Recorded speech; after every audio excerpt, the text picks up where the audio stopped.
மக்களே, big Boss season எத்தனை பேர் பார்த்துக்கிட்டு இருப்பீங்கன்னு தெரியாது. ஆனால் ஒரு கிட்டத்தட்ட 7 சீசனாகவே நான் பார்த்துக்கிட்டு இருக்கேன். எப்படியாவது எனக்கு பிக் பாஸுக்குள்ளே போகணுன்னு ஒரு ஆசை. அதுக்காண்டி தான் நான் ரொம்ப முயற்சி பண்ணிக்கிட்டு இருக்கேன். என்னடா முயற்சி பண்ணிக்கிட்டு இருக்கா அப்படின்னு கேட்டிங்கன்னா, குடும்ப சூழ்நிலைனால நான் வெளிநாட்டுக்கு வந்துட்டேன். அதனால் எனக்கு கண்டிப்பாக ஒரு நாள் என்னோட கஷ்டத்தை, என்னோட வாழ்க்கையை அதில் நான் ஷேர் பண்ணணுங்கிற ஆசை எனக்கு ரொம்ப நாளாக இருக்குது. சரிங்களா? மாயா பூர்ணிமா ஒரு ஃப்ரெண்ட்ஸாக என்ன பண்ணணுமோ அதான் பண்ணிக்கிட்டு இருக்காங்க.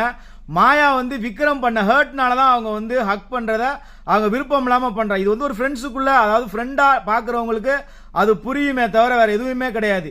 ஒரு சிலவங்க நினைக்கலாம், நீங்கள் என்னடா இப்படி நினைக்கிறீங்க வைக்கிறீங்க அப்படின்னு. சினிமாக்குள்ளே இருக்கவங்களுக்கே அந்த ஒரு வாழ்க்கையை கொடுத்தீங்க அப்படின்னா, பொதுவான மக்களுக்கு எப்போ இந்த வாழ்க்கையை கொடுப்பீங்க? பொதுவான ஒரு பப்ளிக்கை கொண்டு ஒரு பிக் பாக்ஸுக்குள்ளே போட்டிங்கன்னா தான் என்ன பண்ணுறாங்கன்னு தெரியும். அவங்களாம் பயந்துக்கிட்டு வச்சுக்கிட்டு இருக்காங்க, என்ன ஆகி போயிருமோ, நமக்கு எதுவும் சான்ஸ் கிடைக்காம போயிருமோ அப்படின்னு அடிச்சுக்கிட்டு இருக்காங்க. என்னமே ஆளெல்லாம் கொண்டு போய் பிக் பாஸ்க்குள்ளே போடுங்க, என்ன பண்ணுறேங்கிறத பாருங்கள் மக்களே. கண்டிப்பாக இது பிக் பாஸுக்கு அடுத்த சீசனில் நான் சாகுறவங்களே